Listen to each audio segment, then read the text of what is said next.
elogios. Mas Jesus disse: antes, bem-aventurados os que ouvem a palavra de Deus e aguardam.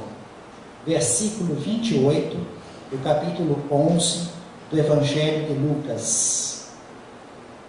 Com o título de Elogios, o Espírito Emmanuel realiza seus comentários no livro Pão Nosso, através da psicografia de Chico Xavier. Estudando a doutrina espírita, aprendemos os escolhos, as grandes dificuldades, e que se apresentam nos primeiros lugares o orgulho e o egoísmo. E o elogio é uma imensa massagem, é um grande estímulo que fermenta, que pode fazer crescer a vaidade, o personalismo, o orgulho. Visto deste modo, o Espírito Emmanuel busca nos alertar, tomar cuidados, e de repente o ego crescer, o orgulho, por simples palavras de estímulo, de companheirismo. E nos traz uma passagem no Evangelho muito desafiadora, porque num contexto maior, além deste versículo isolado, vamos ver Jesus falando para uma multidão, magnetizando todas as pessoas vidradas em sua palavra, no seu amor, na sua logística, a doutrina do reino dos céus, consoladora, as parábolas. E dentro deste contexto, desta multidão, uma certa mulher interrompe esse silêncio e realiza um imenso elogio, com voz alta, marcante, para que todos notem, nos mínimos detalhes, a sua intenção, o aplauso de coração para Jesus, dizendo: aconteceu que, enquanto Jesus falava estas coisas, certa mulher, do meio da multidão, levantou a voz e disse-lhe: bem-aventurados o ventre que te trouxe e os seios que te amamentaram. Em seguida, Jesus diz: bem-aventurados, antes, os que ouvem a palavra de Deus e a praticam. Ora, ficou algo esquisito, estranho. Foi ou não foi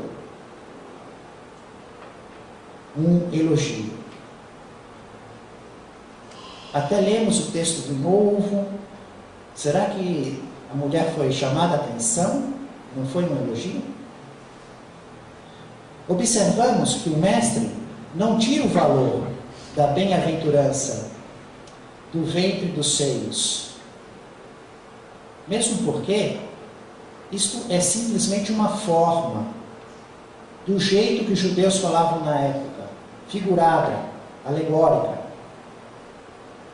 Querendo elogiar muito uma pessoa, falavam muito bem da mãe, estavam realmente elogiando muito uma pessoa.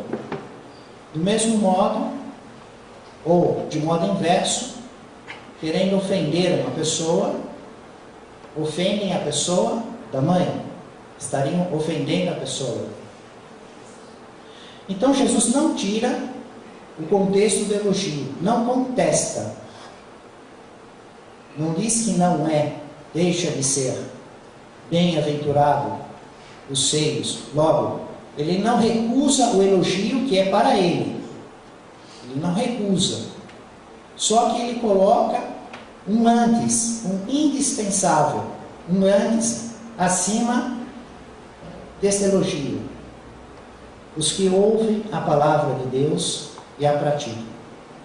E isso fica vago, fica difícil de entender o que estaria acontecendo, por que Jesus fez isso.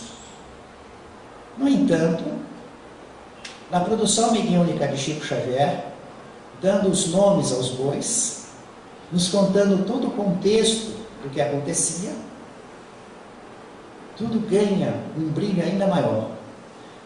Antes de verificarmos a mediunidade do Chico Xavier, vamos ver os comentários de Emmanuel, isolando esse versículo, procurando realçar o perigo do orgulho, de receber o elogio e aí perder o rumo.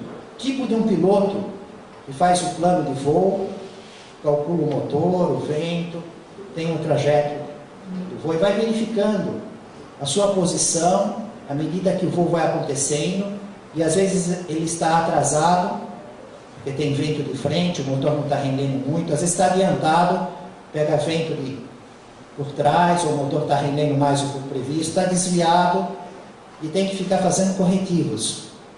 E um voo que estivesse tudo 100%, maravilhoso, e a torre diz: olha, piloto, você está 100%, exatamente no tempo previsto, no local previsto, exatamente na linha, não tem nenhum desvio para a esquerda, para sul, para norte, para leste, nada, está perfeito, nota 10. E aí o piloto ficava tão empolgado com isso, né? Que começava: eu sou grande mesmo, né? Confiando, um excesso de confiança, daqui a pouco está completamente perdido, bate numa montanha, né? Porque ele fica num excesso de confiança. Então isso, essa advertência que às vezes ocorre na prática, o motorista que dirige muito bem e depois se envolve num acidente infantil, entre aspas, pessoas que sabem nadar muito. Ah, porque eu sei. E geralmente é eles que morrem afogados. E quem não sabe não entra. Tem toda aquela cautela, aquela prudência. Então aquela confiança numa coisa que tem habilidade, que sempre deu certo, que o número de êxitos é grande, aí a pessoa deixa de usar o mesmo padrão e acaba se perdendo. Dirigia-se Jesus à multidão com o enorme poder do seu amor, conquistando geral atenção.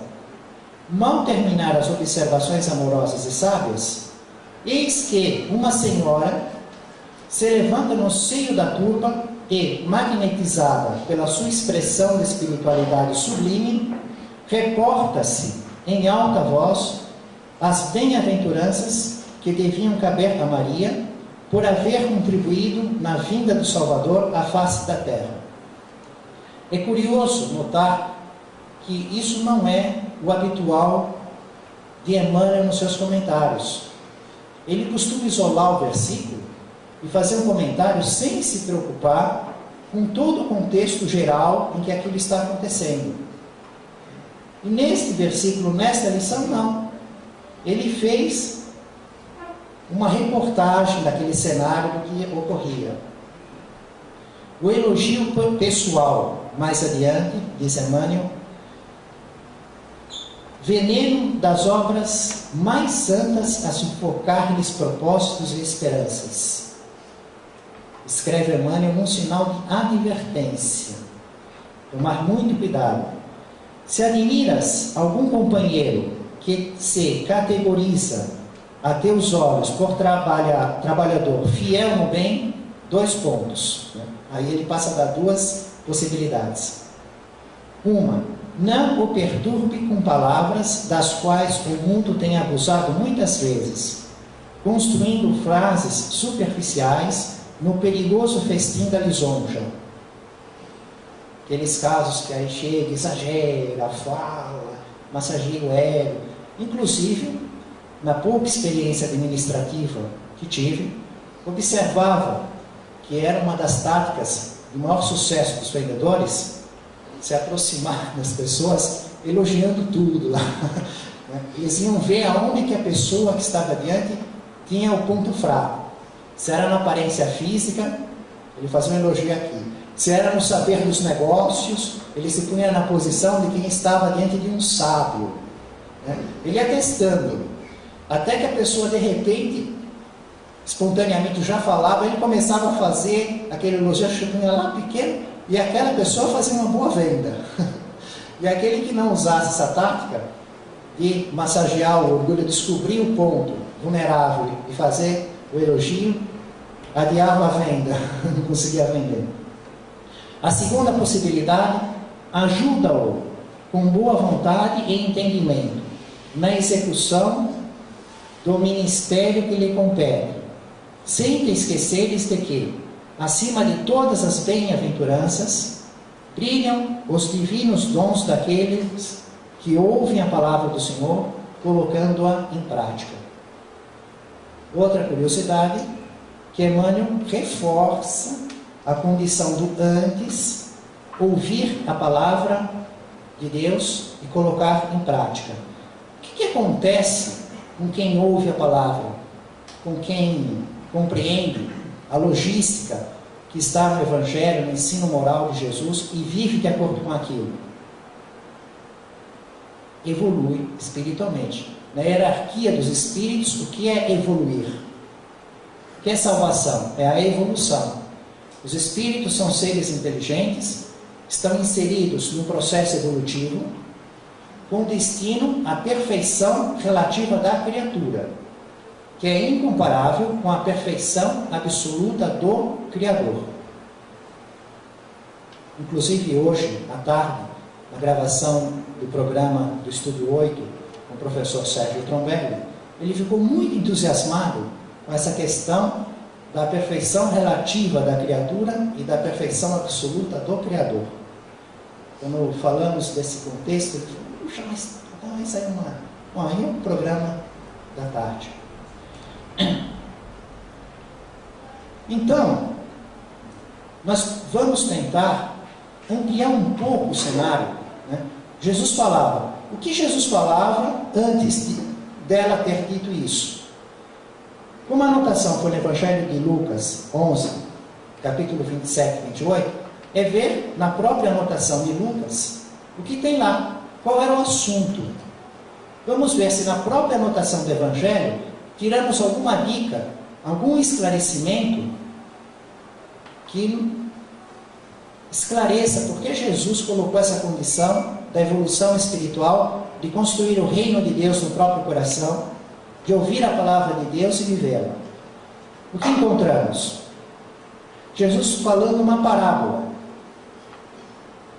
E quando Jesus compõe parábola, ele se utiliza da didática de comparar coisas conhecidas para mostrar coisas desconhecidas, procurando dar muito contraste.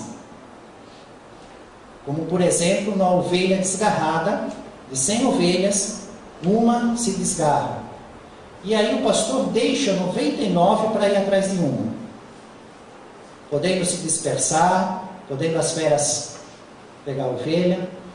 Na prática, nenhum pastor vai fazer isso, isso é coisa, né? Como? Vou pôr 99 em risco para pegar aquela? E pegando a uma, ele volta, mesmo que ele perdeu as 99, ele está imensamente feliz, porque recuperou aquela.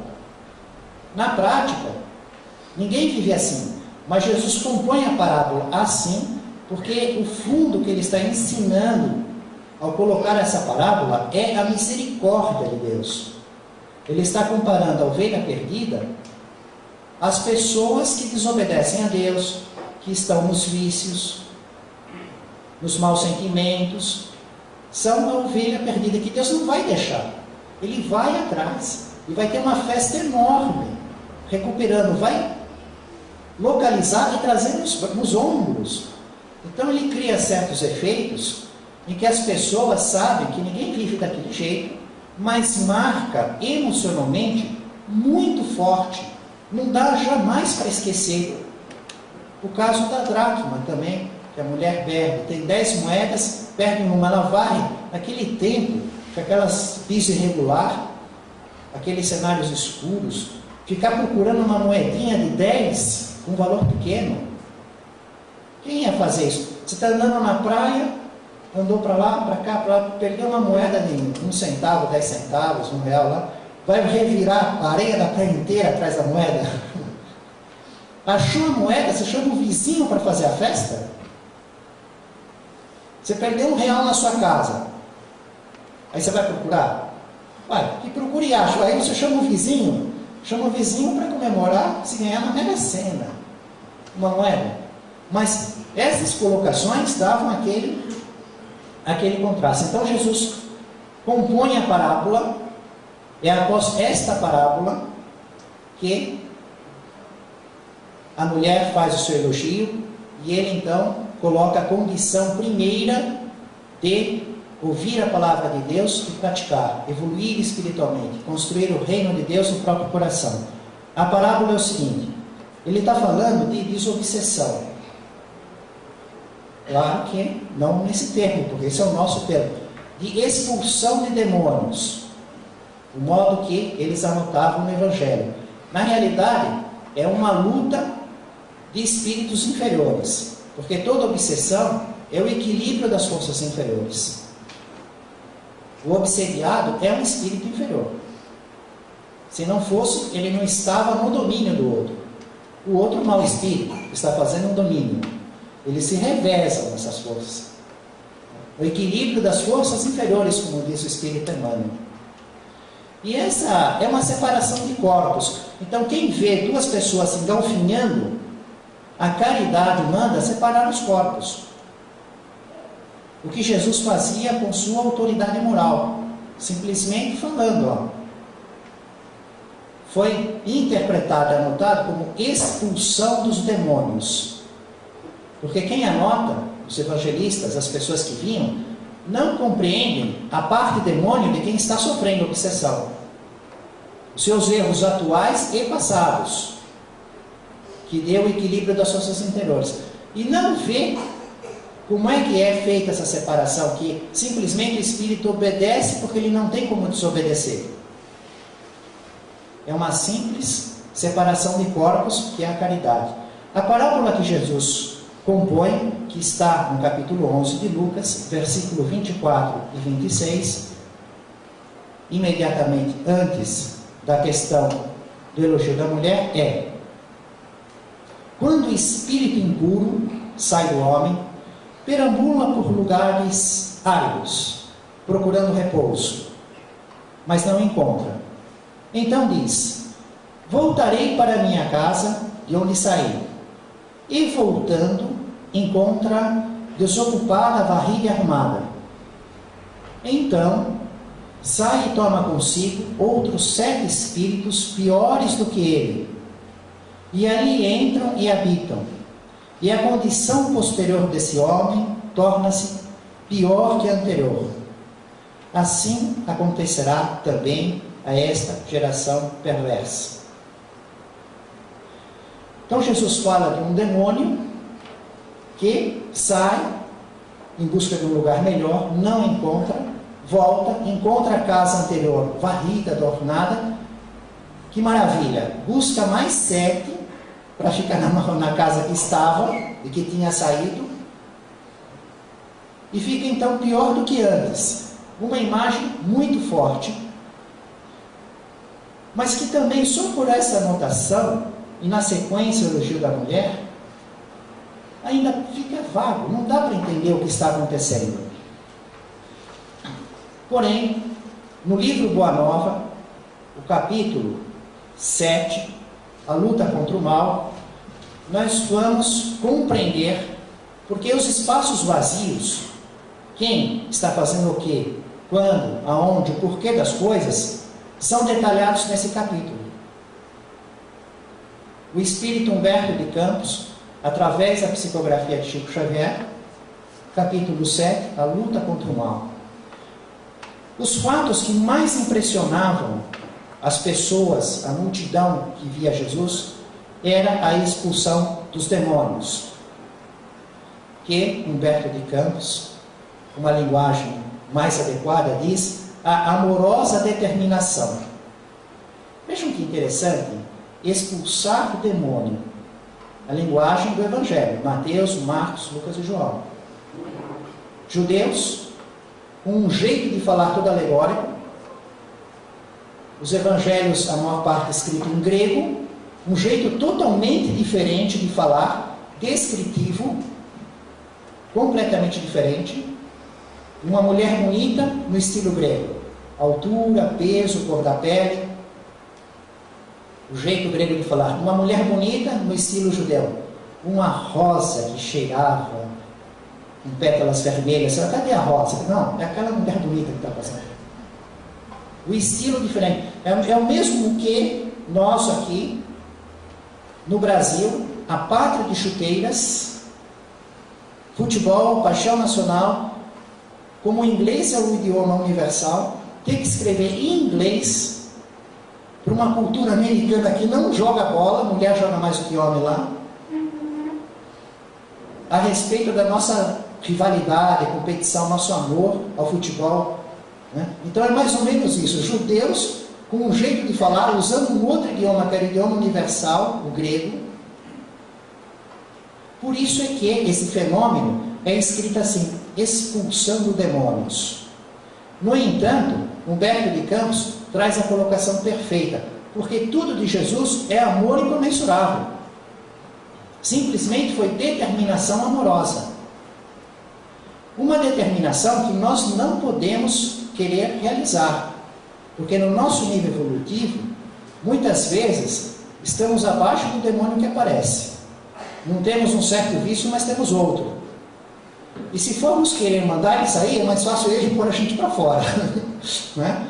Então nós temos que fazer um diálogo, mostrar para ele que a proposta de vingança, a continuidade do vício, do vampirismo, é uma desvantagem para ele próprio.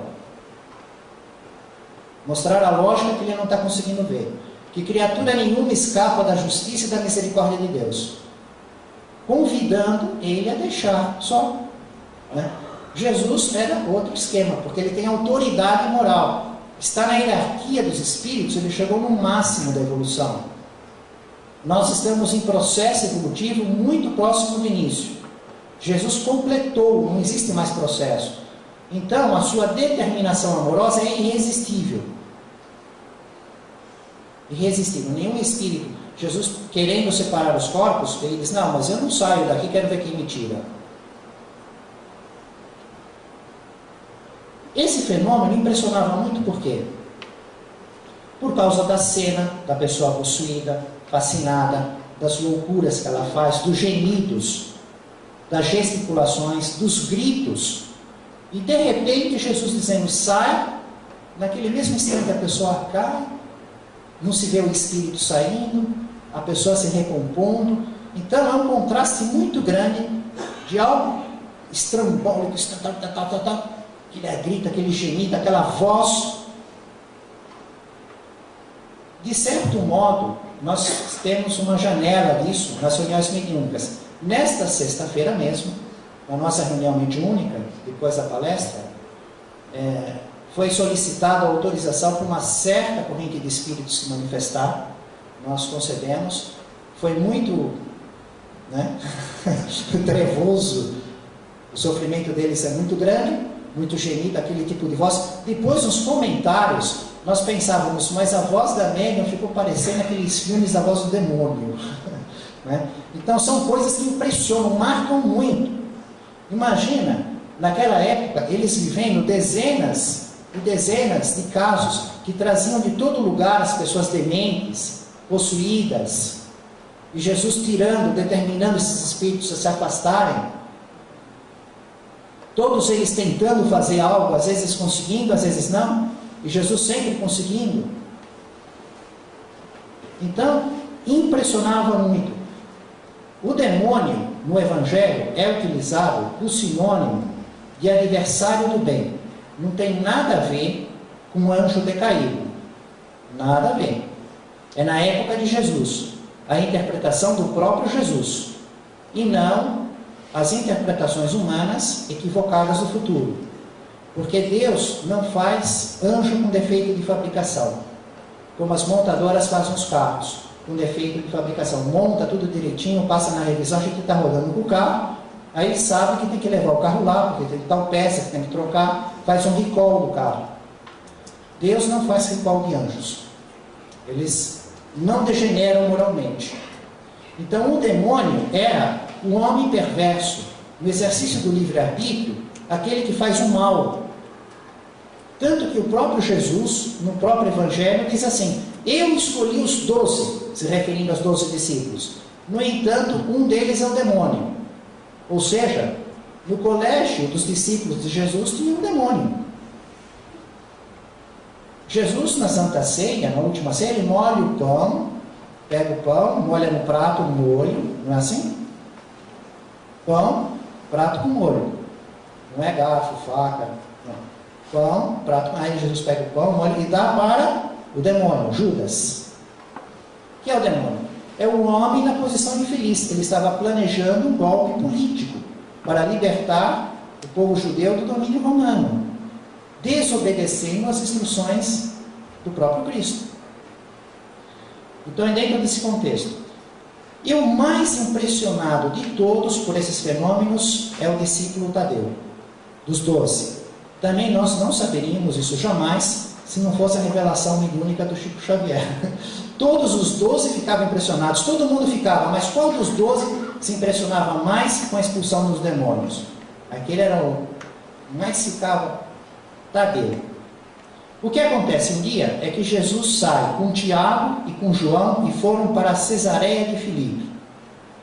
Então Jesus não estava no local. E Tadeu estava sem a companhia de Jesus, Tiago e João. E uma mulher, a certa mulher, que vai fazer depois o comentário, ela começa a aparecer as peças que vai fechar tudo, né? Porque até mesmo essa parábola que Jesus fala da expulsão do demônio, que ele sai de casa, volta, encontra a casa varrida, traz outros 7, dando aquela ênfase, parece que não tem nada a ver com o elogio que ela fez. Olhando a sequência, diz: o que tem a ver esse elogio que ela fez com a parábola que Jesus contou do demônio? Aí já começa a aparecer as peças do quebra-cabeça. Ela era uma possuída, uma obsediada, uma endemoniada. Ela, uma mulher demente, estava no domínio do demônio. E foi levada buscando Jesus, só que Jesus não estava. Ele tinha ido para Cesareia de Filipe, com Tiago e João. Estava Tadeu. O que fez Tadeu? Tentou expulsar os demônios. Teve resultado? Nenhum. O demônio ficou lá e pronto, não quero sair, não saio, eu quero ver que mentira. Ficou lá. E a mulher lá, sofrendo. No dia seguinte, Jesus volta. Ó Jesus, trouxemos a mulher, essa mulher pobre, demente, sofrendo essa subjugação, endemoniada, com todo este sofrimento. Você não estava, o Senhor não estava, então solicitamos a Tadeu. Tadeu não pôde fazer nada por ela. Tentou, mas infelizmente. E Jesus simplesmente, na sua determinação amorosa, no mesmo momento, o demônio deixa a mulher, ela recupera a sua lucidez mental, fica imensamente grata, impressionadíssima com o poder de Jesus. Quem sabe quantas vezes ela já foi, enquanto os judeus da época, que eles faziam isso, tentavam fazer a expulsão dos demônios, foi nos discípulos de Jesus. Só Jesus, simplesmente com uma determinação amorosa, ela se viu sã. Aquele domínio todo se rompeu num único momento. Ela recuperou toda a sua lucidez, a sua paz de espírito. Como ficou Tadeu vendo isso? Ficou tremendamente cismado, recolhido, e ficou refletindo consigo mesmo. Afinal de contas, por que Jesus já não chega para nós, seu colégio, seus discípulos, e nos transmite esse poder, para que na ausência dele, nós vamos lá e vamos expulsando todos os demônios que vão trazendo, porque não é a primeira vez que ocorreu isso, que eles tentam expulsar demônio e não conseguem nada. Aí chega Jesus, vai lá e expulsa. Às vezes eles conseguiam fazer, às vezes não. Mas Jesus sempre fazia. Não tinha um único caso que não dava certo com Jesus. E com eles era muito difícil. Ocorria muito eventualmente. Então ele pensava: Por que será? Por quê? Já passa o poder para nós e nós expulsamos os demônios. E depois ele pensava ainda mais longe. Nós não estamos querendo estabelecer o reino de Deus? Não estamos divulgando o Evangelho? Não temos os adversários, os inimigos? Os nossos inimigos são os nossos demônios. Quem é o nosso demônio? O nosso inimigo é o demônio. O demônio é o inimigo. Logo, por que Jesus não faz uma coletiva de demônios? Convoca todas as pessoas que estão na influência, convoca todos os demônios e expulsa tudo de uma vez só, com o seu poder, todos. Aí, nós vamos divulgar o Evangelho sem adversário, sem inimigos. Estamos livres do demônio. O que vocês acham? De um momento para outro, a terra inteira ficar livre de todos os demônios. E se nós somos um deles, ele não expulsa? Como é que fica, né? E essa questão atormentava muito Tadeu. Então Tadeu foi procurar Jesus, falar isso: mestre, por que o Senhor não passa esse poder para nós? Por que o Senhor não expulsa todos os demônios de uma vez, para estabelecermos o reino de Deus sem inimigos? Ele queria saber isso. E Jesus diz para Tadeu: Tadeu, qual o principal objetivo da tua vida? Fazendo aqui agora entre parênteses, daqui a pouco voltamos ao estudo. Vamos supor que a pergunta é feita para cada um de nós, para pensar em casa. Então, lição de casa de hoje, responder para Jesus. Jesus está perguntando para você, não é no Tadeu, é o seu nome. Qual o principal objetivo da tua vida? Você tem que responder para Jesus. Cada um lá em casa, na sua hora de reflexão, responde para Jesus qual o principal objetivo da sua vida. Bom, Tadeu viu a pergunta e respondeu para Jesus. Pensou e respondeu: mestre, o principal objetivo da minha vida é realizar o reino de Deus no meu coração. Jesus olhou para ele e falou: muito bem, mas por que então já não está realizado? Porque você quer ver primeiro no dos outros. Você não fez no seu e está cobrando dos outros, porque os demônios não têm essa realidade. Eles não estão com esse objetivo, eles não estão fazendo isso. E você quer que expulse os inimigos. Por que você não fez ainda? Então, por que cobra nos outros primeiro? E aí há um diálogo, e a cada pouco Tadeu fica mais impressionado, porque Jesus explica que os demônios são nossos irmãos. Quer dizer, não são inimigos, eles são espíritos criados por um único Deus, Criador de todas as coisas, nossos irmãos. Só que no processo evolutivo, eles aprenderam a teoria, como nós, receberam o livre-arbítrio, como nós, e na hora de realizar o livre-arbítrio em relação a essa teoria, fizeram desvios, estão com graves desvios, estão muito onerados em relação ao mau uso da vontade livre. Do mesmo modo que entramos na autoescola, recebemos a teoria: para no vermelho, não estaciona na faixa, passa no verde, respeita o limite de velocidade. Recebemos a carta de motorista, saímos com a carta, com a habilidade para ganhar experiência, tendo a teoria já no conhecimento, a lei de Deus escrita na consciência. Só que na hora do trânsito, o motorista respeita tudo e conhece toda a área que tem que conhecer e ganha experiência sem nenhuma inflação. Não perde nenhum ponto na carteira, não paga nenhuma multa. Outro começa obedecendo, depois ele olha: mas para que eu vou esperar esse farol vermelho aqui? Não tem guarda? Passa. Vai lá na velocidade, só se tem a placa anunciando lá, radar fotográfico.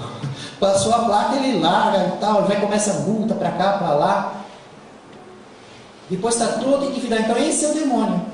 Ele recebeu a lei, está na consciência como nós, está habilitado para ganhar experiência, só que ele não está querendo cumprir aquilo que ele obedeceu. Ele está fazendo experiências contrariando o bom uso. Então ele, na verdade, ele é nosso irmão, ele não é criação à parte. Por pior que seja a manifestação desse espírito, a maior aberração de se obstinar contra Deus, não é criação à parte. Os discípulos do Evangelho não combatem o irmão, combatem o mal, a ignorância. Então Jesus combatia com muito ardor e combate o mal, a ignorância, o mal, fazer diferente da vontade de Deus, desobedecer ao Criador, a ignorância, instruir, isso que é combatido, não é a pessoa do irmão que está fazendo o erro, é o erro que ele faz, no sentido dele fazer diferente. Então ele é tratado com amor, só que para fazer diferente, não é com amor para continuar fazendo errado, é com amor para fazer diferente. E aí entra uma questão muito interessante, porque vem a seguinte pergunta: por que Deus não transforma de modo implacável, converte todos os espíritos do mal à verdade? Por que Ele não impõe a renovação moral? Ora, por que Deus já não fez todos os espíritos puros? Inclusive, nesse sentido, nós vamos ter o Livro dos Espíritos. Quando Allan Kardec observa o mundo dos espíritos, por mais de 1000 médiuns, Allan Kardec, que não tinha faculdade mediúnica ostensiva, ele mesmo não via nenhum, não escrevia por nenhum, não ouvia nenhum. Ele pesquisava mais de 1000 médiuns. E aí é que ele viu, né, então desse modo indireto, a realidade da vida do mundo espiritual, esse mundo invisível que convive conosco no chão da terra, enquanto estamos acordados, convive conosco durante o sono do nosso corpo. Nós vamos um pouco para lá, depois volta na vigília. Convive conosco no nascimento, porque estamos vindo dele, sofrendo uma transformação para fazer uma experiência aqui. Convive conosco na nossa morte, porque vamos deixar o corpo carnal e vamos só para o corpo espiritual, para algum lugar desse mundo, adequado à nossa necessidade evolutiva.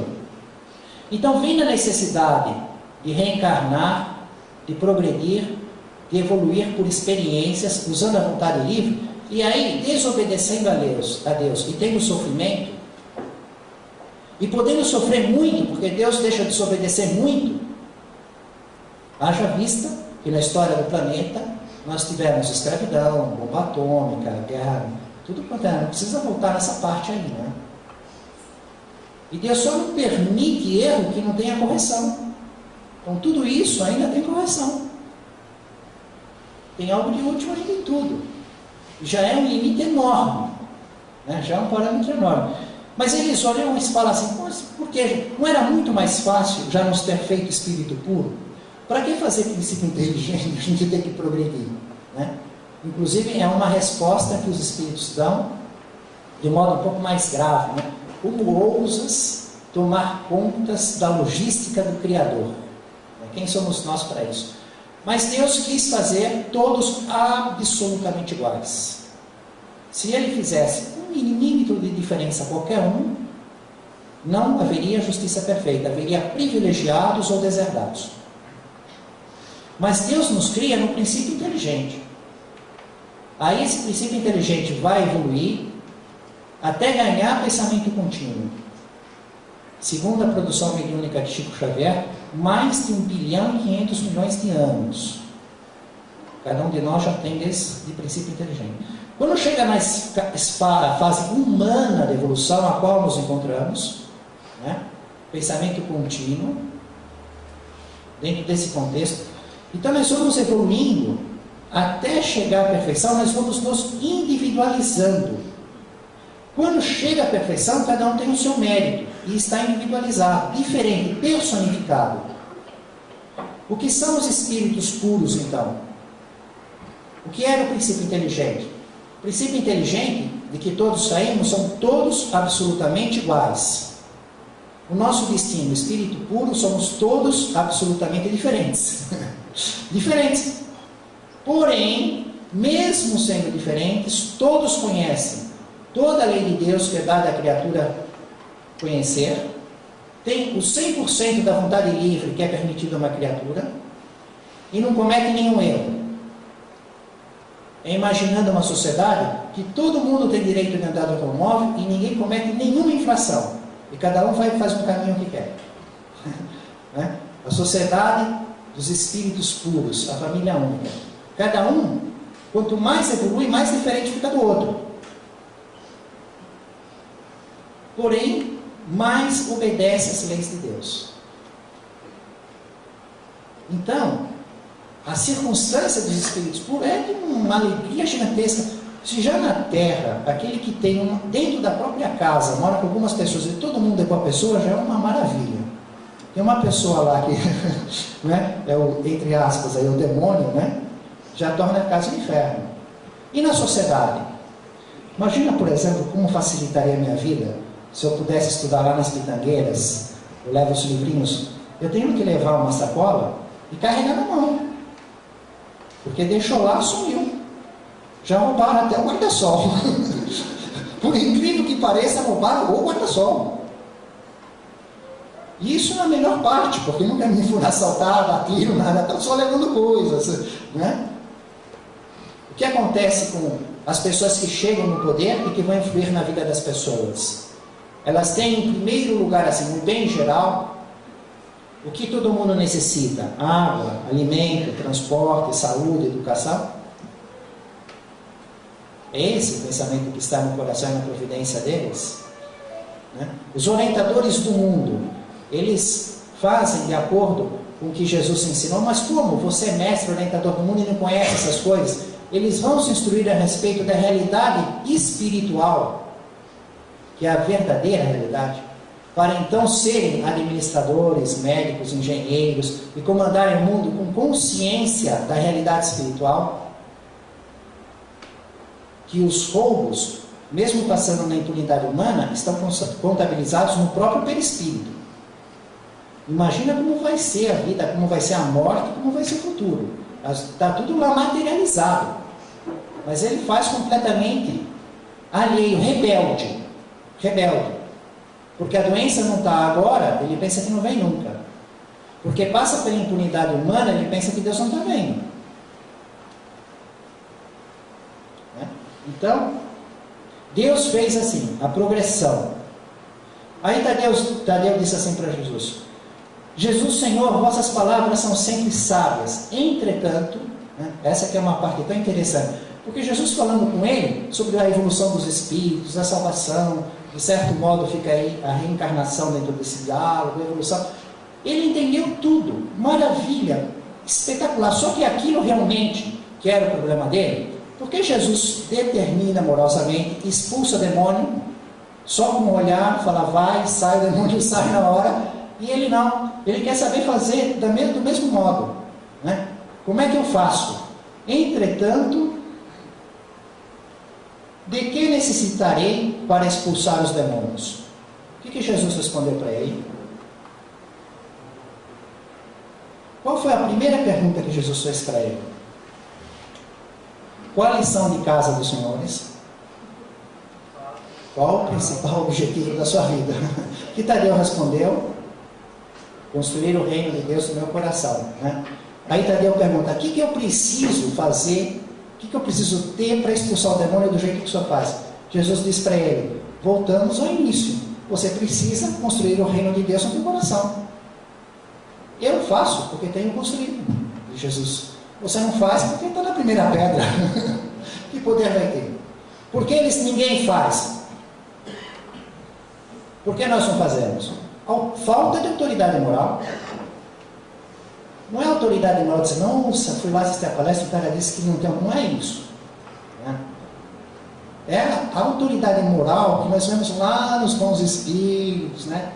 A gente vai ver lá na hierarquia do livro dos espíritos, vamos olhar para um Bezerra de Menezes, para um Chico Xavier, e isso ainda está no começo da escada, né? Porque vai ter os mundos que só se evoluem no acerto, tem naqueles que estão bem próximos do Cristo, né? Os espíritos superiores do saber e na moral. Então é disso que estamos falando, não dessa moral assim, não estou matando ninguém, né? Não é isso. Mas seria... O reino de Deus está muito estruturado. Isso é que dá o poder. Isso é que Tadeu não tinha. Então, antes de mais nada, para ter esse poder, essa determinação amorosa, expulsar os demônios, né? O que é mais importante de tudo para a criatura é construir o reino de Deus no próprio coração. É ouvir a palavra de Deus e praticar. Pronto, fechou. Agora é só voltar lá outra vez, né? Bom, a mulher era obcecada.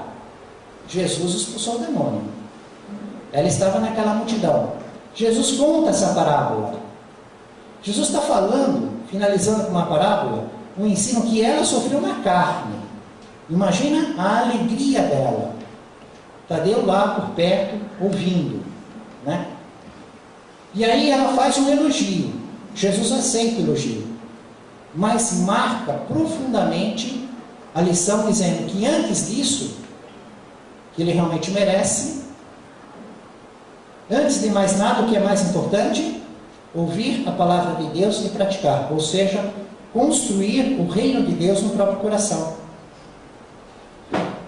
Então, aquelas pessoas que entendiam, que viam o que está faltando no Evangelho, que está nesse capítulo, né?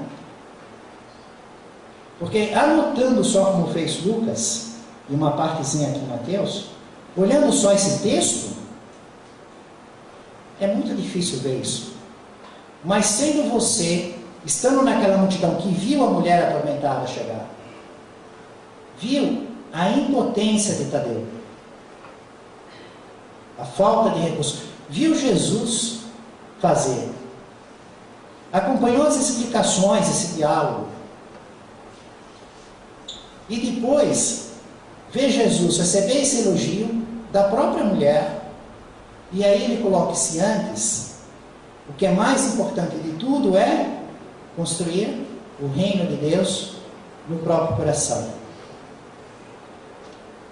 Estávamos programados para fazer um final de delírio, né?